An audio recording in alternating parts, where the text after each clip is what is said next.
Catherine Delahunty, question number 7. Tēnā koe, Mr Speaker. Tēnā koutou te whare Parramatta. My question is to the Minister of Energy and Resources and asks, why did he grant a mining permit over Schedule 4 land in the Coromandel just 6 weeks after saying, quote, "I do not think there is any ambiguity in our policy. Let me say again that we have a very clear view against mining on Schedule 4 land." Mr Speaker. Honourable Simon Bridges. Because the mining permit granted to Broken Hills Gold Company doesn't allow mining on Schedule 4 land.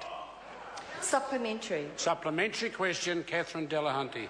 Why does Broken Hills Mining Company require access to 3 hectares of Schedule 4 land, split into 2 distinct areas separated by 115 metres, in order to build the 1 additional mine exit that this permit requires?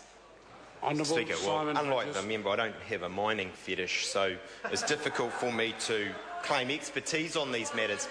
But as I understand it, the reason is that a wider area is needed as they search for health and safety purposes to find where the egress will be. Then it would narrow down considerably. Point of order, Mr Speaker. Point of order, Catherine Delahunty. I seek leave to table a parliamentary library prepared map which shows the 2 areas of Schedule 4. What is the source of the map? Parliamentary library prepared this for me, Mr Speaker, and Yeah, it shows the 2 areas unconnected of 3 hectares separated for 1 exit. The easiest way of resolving this matter is to, I put the leave is sought to table that particular information prepared by the parliamentary library. Is there any objection? Appears to be none. Supplementary question, Catherine Will the Delahunty. Minister clear up the ambiguity in the permit conditions by removing the word "and" in condition B that allows, quote, mining underground and outside of Schedule 4, unquote, so that it explicitly states that only mining underground which is outside of Schedule 4 will be allowed? Honourable Mr. Speaker, Simon Bridges. I thank the member for her legal interpretive skills and help on that matter. But the fact of the matter is the permits are very clear. There is no mining on Schedule 4 land. Supplementary question, Catherine Delahunty. Will he rule out granting a mining permit over the Schedule 4 areas for which C Group Holdings Limited currently has a mineral prospecting permit and Hawkswood Civil Limited holds a mineral exploration permit, given that there are no nearby mines which require these health and safety upgrades?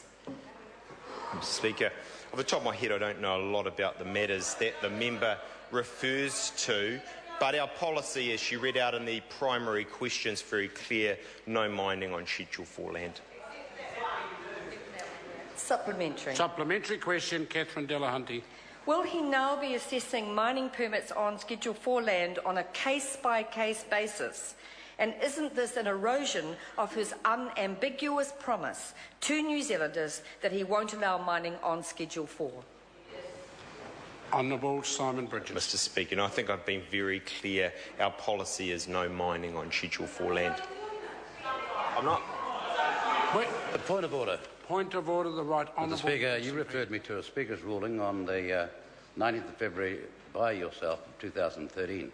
So I've read this document, 2 pages, page 2 rather, is a final paragraph. Nothing on page 1 refers to any substantiation of your ruling here in the House today, and page 2 certainly does not as well. So I'm trying to find out why you use this as a precedent to make the decision you made against my colleague, Mr. Parker. Order. It's not this document, I'm telling you now. Order. That ruling was very clear and was accepted by the House at the time. Where members seek to table a document which is genuinely informative, then leave will be put. Where a member is simply trying to make a further political point, that is not acceptable and leave will not be put. Question. Order, Mr. Speaker. Point of order, the Honourable David Parker. I think the point that the Right Honourable Winston Peters fairly makes is that there's no absolute prohibition on photographs. And there never has been, and I don't understand there to be one. And in the context of a photograph which is 5 years old, which mine was, in respect of a government minister promoting the opposite of what a minister has just said was the government's position, I would have thought that that is in order for leave to be sought and to be put to the House. Now, the House is free to reject it, but I don't understand there to be a prohibition on political documents. It's just a prohibition on documents that aren't readily available to members. And the member now is questioning an earlier decision I made.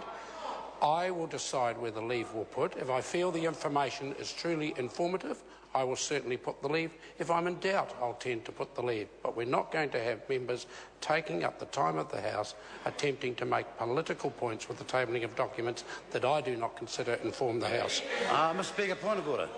Point of order. Speaker, we are dangerously into an area where you literally have a parallel where a court says we will not accept a photograph as evidence. And this is what the member was seeking to do.